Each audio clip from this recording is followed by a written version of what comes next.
तुमच्या बाबतीत मला हेच फार आवडतं, घड्याळानं सुद्धा तुमच्याकडून वेळ पाळणं शिकावं. मलाच यायला थोडा उशीर झाला, सॉरी.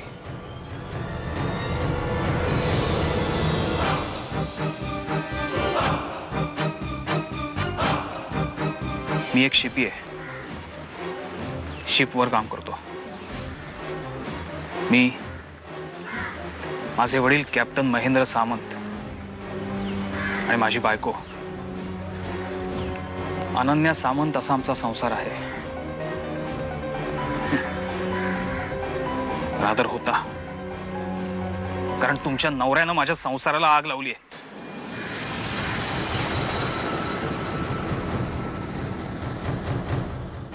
तुमच्या नवऱ्याचं माझ्या बायको बरोबर अफेअर सुरू आहे.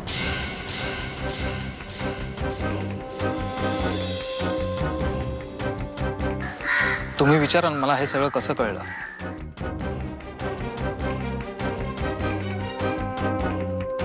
मी कालच शिपवरून घरी परतलो. अनावधानाने म्हणून मी माझ्या बायकोचा मोबाईल सहज हाती घेतला आणि ती डिलीट करायला विसरलेले काही SMS मी वाचले.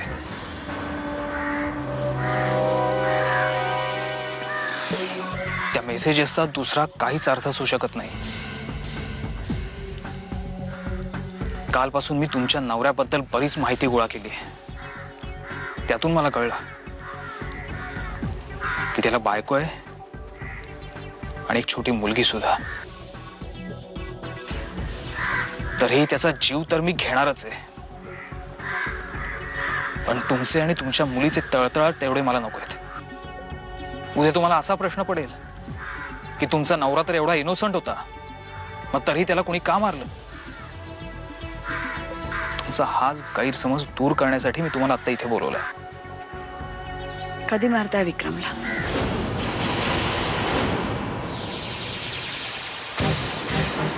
विक्रमला मारून झालं की तीच बंदूक मला आणून द्या, म्हणजे त्याच बंदुकीने मी तुमच्या बायकोला अनन्याला गोळी घालेन. अफेअर दोघांचं आहे, चूक दोघांनीही केली आहे, शिक्षा पण दोघांना नको मिळाला. तुम्ही एवढ्या सहज कसं काय म्हणू शकता? तुम्हाला वाटतं मी खूप सहजपणे हे सगळं बोलते? मी खूप खूप शांत आहे.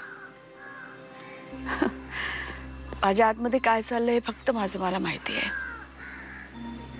आणि सगळ्यात महत्वाची गोष्ट ही आहे की तो या जगातला सगळ्यात चांगला बाप आहे.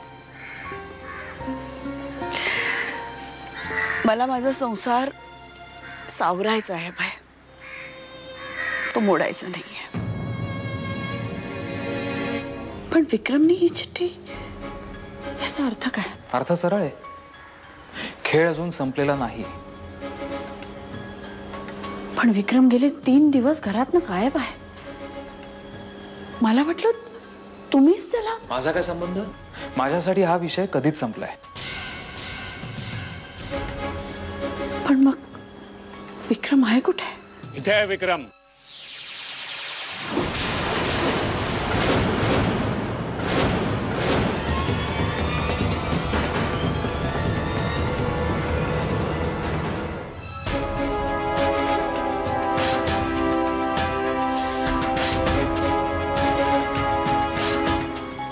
माझं इथे काही काम आहे असं मला वाटत नाही. मी निघतो.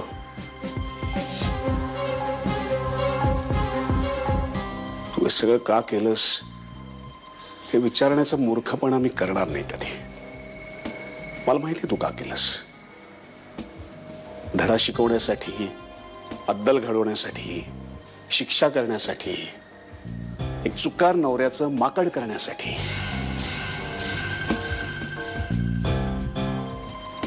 गेल्या 6 महिन्यातलं सगळं आठवलं की मला हसायलाच येतं. हो हो, हसायला येतं.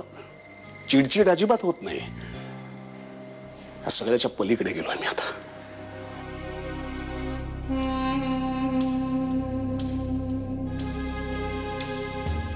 मी मुद्दाम घरातून निघून गेलो. गेले 6 महिने कोणीतरी काहीतरी करायचं आणि मी पायाला दोरी बांधलेल्या उंदरासारखा नाचायचं. माझी खात्री होती अभयला मदत करणारी व्यक्ती आपली घरातलीच आहे कोणतरी. मला ठामपणे वाटायचं लता आहे.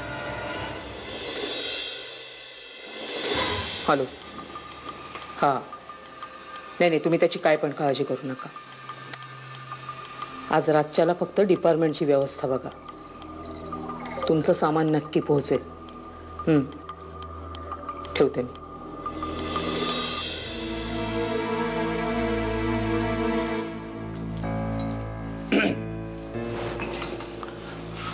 काय हवंय?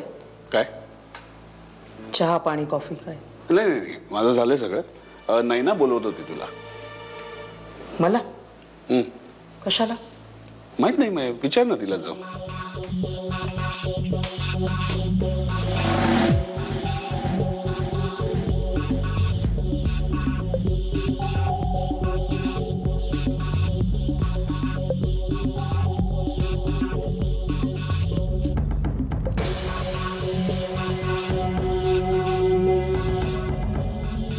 मग माझी सुई बाबांच्या दिशेने वळायची.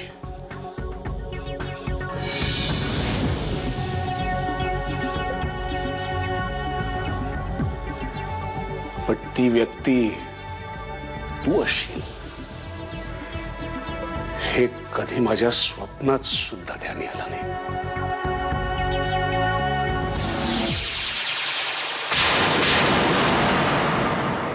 गुंतता